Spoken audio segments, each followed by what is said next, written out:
Kenny Pickett. That was a polarizing name for some. That was the guy that you blamed for the issues with the Pitt football team. That was the guy that you said wasn't good enough and was holding the team and program back from really being great. Face facts. That's what many of you were saying even a couple years ago. And maybe you were justified, because that guy then, the guy you were saying that about then, that's not the guy we're talking about now. The Kenny Pickett story is a wild one. He went from kind of an unknown, landed at Pitt. Maybe some thought it could be a game manager, needed a lot around him. Many thought he's holding the team back. Many thought he wasn't good enough. He had to deal with a lack of continuity, tons of coaches, systems in and out, a polarizing head coach even under Pat Narduzzi. And then now he became great. He closes the chapter of his Pitt career as one of the greatest Pitt quarterbacks, Pitt players ever. And we're talking a legacy of Dan Marino, certainly at quarterback, but even Pitt player going to Tony Dorsett, going to Larry Fitzgerald. I could go on and on and on. There's a legacy there, Mike Ditka. But you look at the numbers. You look at the college career as an individual, maybe not team success, but as an individual. Kenny Pickett's had one of the better Pitt careers ever. He's been one of the better quarterbacks in college football ever. Look at the individual numbers, certainly in Pitt history ever. All-time leading passer, etc. But what does that mean for the next level? Is he Alex Van Pelt? Is he Tyler Palko, where he's holding a clipboard at best? I don't think so. He moved from barely getting drafted to late round pick to, many are saying now, first round. At minimum, some are saying number 1 overall pick. Is he the next Dan Marino? Because when you look at the Pitt career, that's what he wants out of the NFL. Is that possible?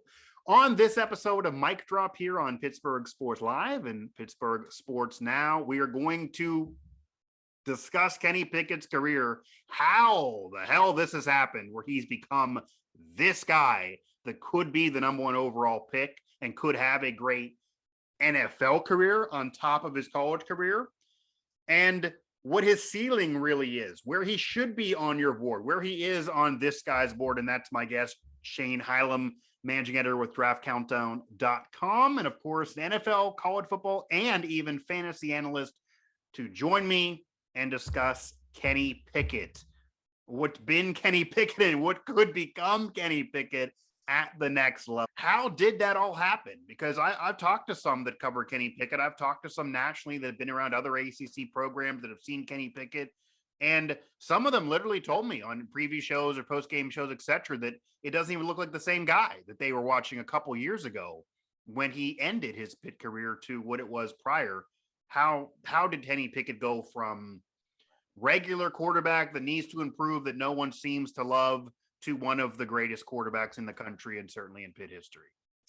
I think it's a complex question. Absolutely. And yeah. I think for me, analyzing from an NFL draft lens, he was a player that I was looking at, especially last year, thinking that he might come out to the draft. And I think he was a draftable prospect. I don't think this is a jump from a guy that was a nobody. This wasn't a kind of a Joe Burrow story of someone who, I don't think it's quite to that level. Because I think Kenny Pickett had the physical tools were always there. He had the arm strength. He could throw those outside passes. To me, I think the biggest improvement in his game has been the decision-making that he has and the ball placement that he has.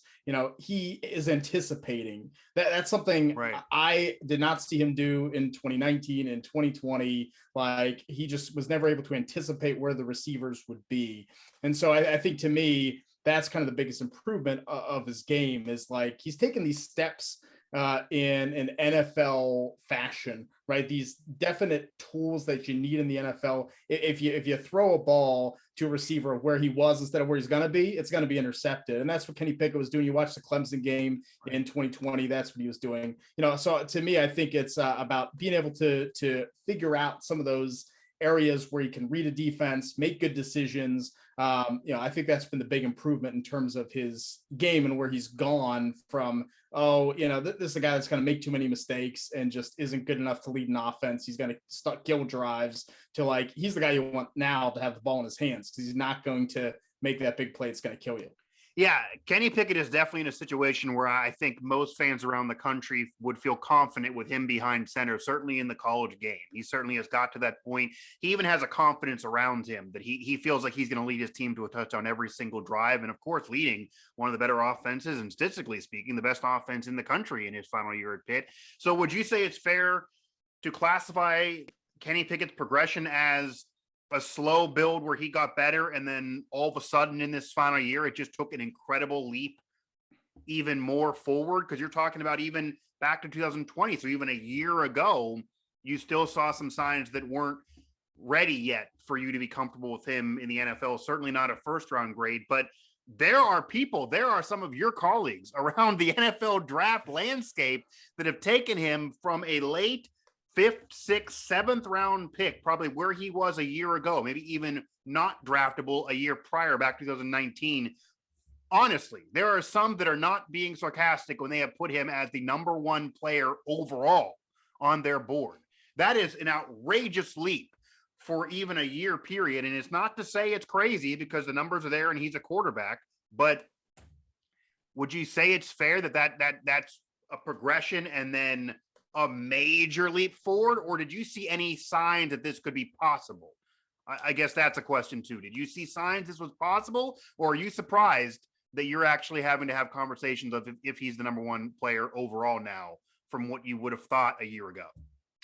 I'm definitely surprised. I think if I knew it was possible, then I think an NFL team would have brought me in to scout these quarterbacks. That's fair. You wouldn't be doing this with me, right? That's fair. I think if anyone saw this in him in 2020 and could have said like, "Hey, come out, we'll take you in the 3rd round, and you'll be a stud." Like, I think NFL teams do that. That's why the quarterback position is so hard, because this can happen. I think there were some improvements from 2019 to 2020. I think when you look at the statistics for those 2 years, they look very similar. It looks very dull, but I really felt like in 2020 against some the poor defenses that weren't really scheming anything exotic, right. There were some flashes of this. There were games where he kind of took over, and I thought, like he kind of had it. The Virginia Tech game, I think, was a big one late in that season, where it wasn't the easiest team in the world, but he threw over 50 passes, like the game was in his hands. And then he went to Clemson, and you're playing national title contender, and things fell apart, which did not happen this year. And I think that's the biggest difference, is when there were difficult defenses for Kenny Pickett to play, like Clemson, that he stepped up to that challenge. I would even say the second game against Tennessee is a defense that's really improved through the season, given some big SEC teams some problems, and he picked them apart. So I think that's the difference, is he's able, I think, pre-snap and then post-snap to really process what the defense is doing, and that's something that often takes time. We've had a lot of quarterbacks drafted in the NFL very, very high that were not able to do that, and the thinking was, we can get them there, and teams never were. It's easier said than done. Right. So the fact that he's doing that in college, I think that's why, my latest mock draft, I have him at 10th overall going in the draft as the first quarterback off the board. And I think at this point, that's kind of where the NFL views him. They view him, he's safe. He's better. He's more consistent than the other quarterbacks in a poor draft class this year for the position.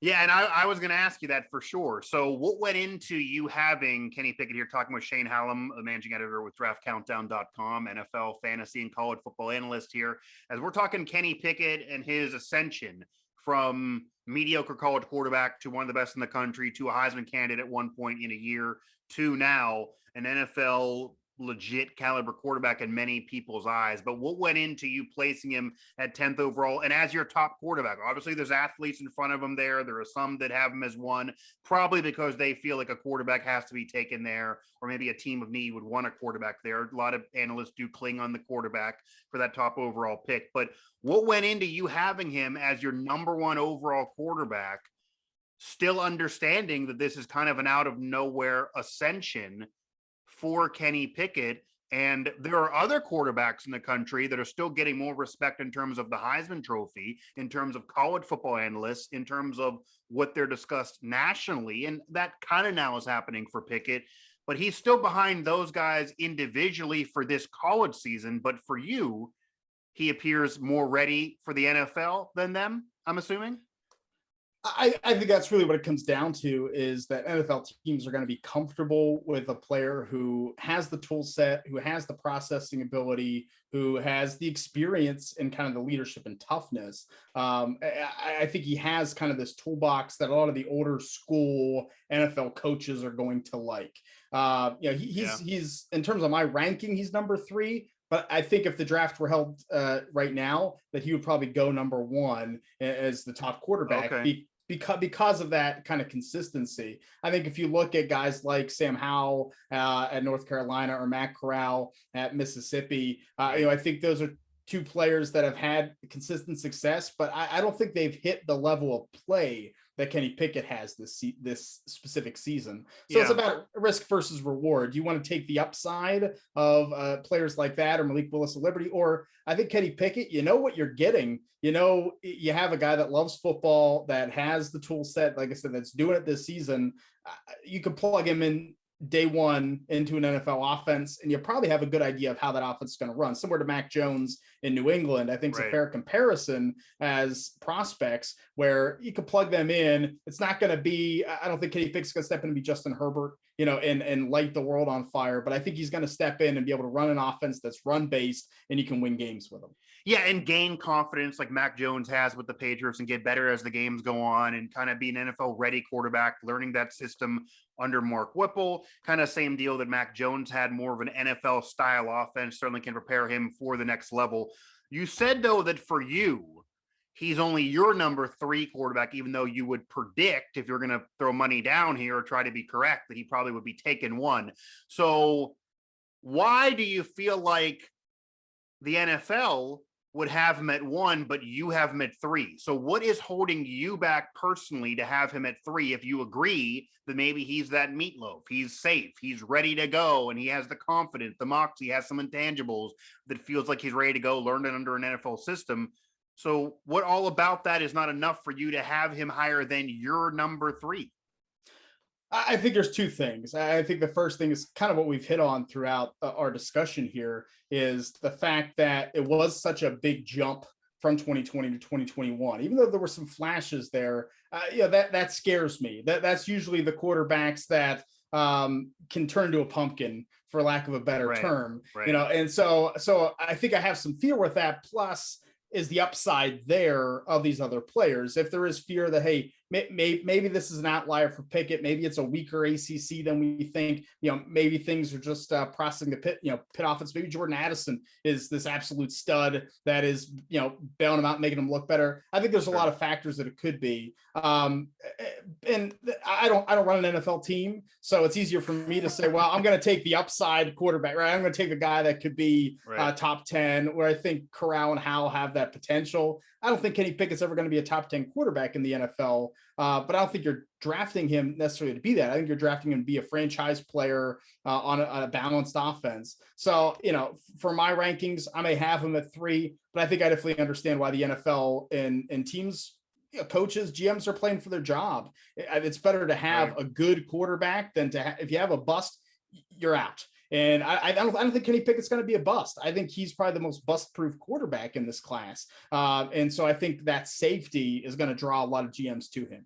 And a bust-proof quarterback is saying something for Pitt as well. It's been a long time since they had a bust-proof quarterback. I mean, Palco maybe was another notable Pitt quarterback, but I don't think anybody thought out of college that he was going to be anything really in the NFL. Held a clipboard for a while, but to be a bust-proof quarterback is certainly a positive thing here. Shane Hallam, managing editor with draftcountdown.com, and of course a football analyst, NFL fantasy and college football, joining me here to talk Kenny Pickett. So what could change maybe your mind? I mean, we're recording this, there's some games left. Even in the losses, he threw 6 touchdowns, tie a program record, even in the game they lost against Western Michigan, which is the worst loss Pickett could have really had this year. But it's not on him. I mean, he's in a situation here, regardless of what this team does, I don't think that can be on him. And individually speaking, he is bust-proof. But you're mentioning kind of a ceiling. It sounds like you have a ceiling for him, that perennial Pro Bowler, Dan Marino, Hall of Fame, that's all out for you. That doesn't seem to be in the cards, even if he can be an okay, serviceable quarterback. So number one, Is that his ceiling? Why is that his ceiling? Is there a chance he can exceed that ceiling and prove you wrong and have more of a career? And what would he need to do to maybe make that happen? Because we also know Kenny Pickett, Shane, he hears this from you. Not saying he's going to watch, but maybe he will. I know he does follow us. He's going to say, I appreciate bust proof, but I'm not in any way satisfied with maybe one Pro Bowl in 10 years and not getting released. But no, I want to be a perennial Pro Bowler. We've heard him say he wants to be in the Hall of Fame someday. He wants to do what Dan Marino did and leave Pitt and then have a great NFL career. So you don't think that's going to happen? What can he do to prove you wrong and say, I am not satisfied with bust proof? I want to be one of the best quarterbacks in the NFL and be the next Dan Marino coming out of Pitt with stats and then go on to the next level and end up in Canton someday. Is that possible? Can he do something to prove those doubters wrong and eventually get there? I think there's two things that he can do in this process up to the NFL draft to make me my words tonight in a few months say, well, right. I was too low. One is bowl game. I mean, I think if I want to see him go up against a ranked high end defense, and as much as I think Clemson was a very good defense this year, I think that is good film for him. I think that there's better defenses out there, and if Pitt wins out, they're going to face one. And I think that could go a long way. And the second thing is the Senior Bowl. I think he's going to have the opportunity to be the best quarterback there. He's probably going to be there with Malik Willis from Liberty, possibly Carson Strong from Nevada, and others. I think if Kenny Pickett can showcase that he is by far the best quarterback at the Senior Bowl in Mobile in January, that it really is where guys like Phillip Rivers, turned into top 5 picks when they showed that, hey, they can step in from, to be frank, Pitt's not a school that's known for their quarterbacks or their prospects. No. And so if he can step out from that and go to an environment where he's facing guys that are going to go in the first, second, third round of the NFL draft and dominate them, then I'll eat my words and say, hey, Kenny Pickett proved he could do it against this top competition, and I'll maybe move him up before the draft. So it could happen. Yeah, I'll allow you to move them up before the draft here. We won't hold you to this too much here. Things do move around, of course, when you're watching and evaluating. But yeah, 83 was Marino's draft class. Even Alex Van Pelt, these records that he's breaking along with Marino, we're talking 20, 30 years still from then. And I think a lot of NFL scouts do have the ability to say, okay, yeah, it's an NFL system. It's Mark Whipple. We like that. We like what he brings. But there's just no guarantee anything could translate. And it was kind of an out of nowhere ascension, so it could drop off as well. He does have certainly the argument in his favor that would be, this isn't a Jason White, Eric Crouch, that type of story, because they were more athletes doing kind of a funky college system. Even Tim Tebow doing a college system, Pat White doing a spread offense, jump passes, just weird college things that you're not going to try in the next level for a starting quarterback, generally speaking. Kenny Pickett's basically doing pocket passer stuff and finding receivers, 1, 2, 3 check down, finding the open man, threading the needle, and doing it against some quality defenses, certainly better ones that he may face, and certainly could help his stock there when he does and if he does. So he is giving you kind of what you'd want to see at the next level, which again maybe goes back to you saying, well, that's going to be safe. I don't think he'll have a bust potential because he's at least experiencing a little bit of that style of offense while in college, not just something that'll be totally foreign that he'll have to learn all again and cannot just dominate purely in athleticism like some maybe have tried to do from college to the next level. Shane, I definitely appreciate the time for sure. Just as we round things out here with our Kenny Pickett conversation here on Mic Drop on Pittsburgh Sports Live and Pittsburgh Sports Now, what do you like the most about Kenny Pickett, and what do you like the least about Kenny Pickett in terms of taking a college legacy to success in the National Football League? I think for me, probably the biggest trait that I like about him is his ability to throw on the run. And I think it's something that the NFL is looking more at. And I have to say, I think that game against Clemson, some of the passes that he threw, moving out of the pocket, it is pretty unbelievable. And that's where that light bulb really went off for me. Like, this guy can play at the next level. I think that's the best. And I think in terms of the least, it's kind of what some of the decision making I think still isn't there, right? And that's why he's not, to me, a number one overall pick in this draft. Okay. Like, I think that second half of the North Carolina game where he got kind of cold and was throwing things behind guys, and we've seen a bit more of that prop up as the season progressed too. As the season continued on, and obviously an NFL season is much longer, and by the time he's finishing his career, the NFL could try to play 25 games a year, for crying out loud, with their pace. And as the season progressed, you're seeing it's hard to focus too much on the interceptions when you're watching a college game, because he's also giving you 300 plus yards and they're scoring. But yeah, you're seeing more mistakes prop up as the season progresses. Yeah, I think it's things that can be cleaned up, but it's also the reason why he wasn't a high-end prospect before. So I think that could be a little bit scary, and maybe, like I said, something against a high-end defense or a Senior Bowl situation. If he cannot do that, then I think it will go a long way. Shane, I definitely appreciate the time. We'll check in with you to see if Kenny Pickett can move up your board, if Kenny Pickett can prove you right in a way that he's not a bustable player, but also prove you wrong in a way that he can have a better, NFL career than you're saying. Many didn't think he would get to this level of a college career either, though. So he's already proven people wrong. He's spent an entire college legacy of proving people wrong. They pretty much thought he kind of would be a game manager, and that would be enough for him. He's well more than that. I don't think anyone would have put any money down that he would ever be in a Heisman conversation at any point in his college career, and he certainly got there. So maybe he can prove you wrong as well and climb up your board. Either way, coming back to Pitt and this final year at Pitt, at the very least, no matter what he does, I think we can agree it's made him some money. He has made him some money. So it was a great decision, and it certainly has helped him individually. Shane, I appreciate the time, though, man. Yeah, though. Thanks for having me anytime. Absolutely. So Shane Hallam, managing editor with draftcountdown.com. Shane classifies himself, and I think I would agree, as an NFL fantasy and college football analyst.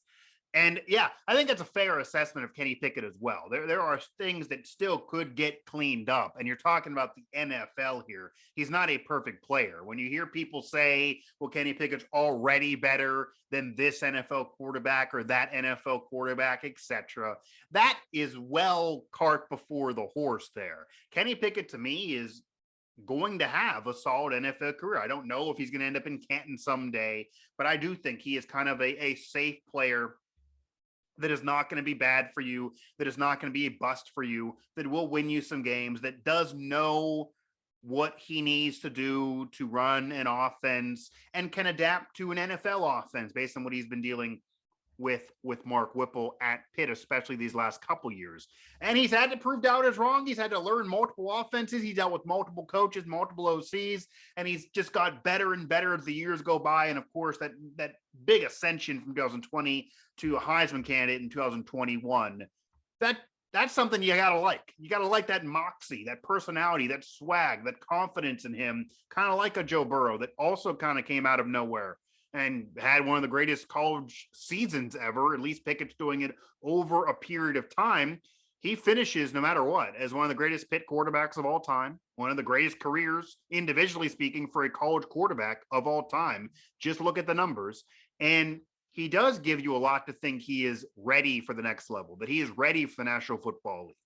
And he's got his respect in college finally. Will he get his respect when he's drafted in the National Football League? Will he be the number one quarterback? Will he be a number one overall pick? Will he move up boards like Shane, who still has him as a number 3 quarterback for him because he wants to see more? Will he be able to prove those doubters wrong? I think that's motivation for Kenny Pickett. I do think he translates to the next level. I don't know if I want to go crazy with these wild predictions yet, and I have no idea if the Steelers are going to draft him or not. I know that's brought up as well. I think maybe it'll even serve Kenny Pickett to get out of Pittsburgh and be free kind of from the polarizing effect or the pressure that would be on him here in Pittsburgh. But nonetheless, I can't deny rooting for the guy. You got to like that type of story where he proved doubters wrong and develops legacy and becomes so great. We'll see what he does at the next level. A long way to get there for sure. But I did want to kind of get Shane's thoughts now because I was aware that he didn't think he was his number one quarterback. So I wanted to see what criticisms are still there for Kenny Pickett since everyone's kind of falling in love with him right now. He's getting a lot of praise, deservingly so. But I wanted to get a fair assessment from an NFL draft guy on the current thinking of Kenny Pickett. We'll see what that is months from now and leading into the draft, regardless of how Pitt finishes. And if Kenny Pickett has proven any doubters wrong, has moved up on any boards, has done anything to make things better for him, or worse, because at the end of the season, he has made some mistakes that weren't there earlier in the year. And we're not talking about getting drafted. We're not talking about the 6th round or moving even into 3rd round. I think it's a pretty safe bet. We're talking about a 1st-round quarterback here. Whether he's the number one quarterback or not is immaterial. He's a 1st-round quarterback. He's made some money by coming back this year. That's all great for him. That's all gravy for him. He wants more. He wants success in the NFL. He wants maybe that number one spot.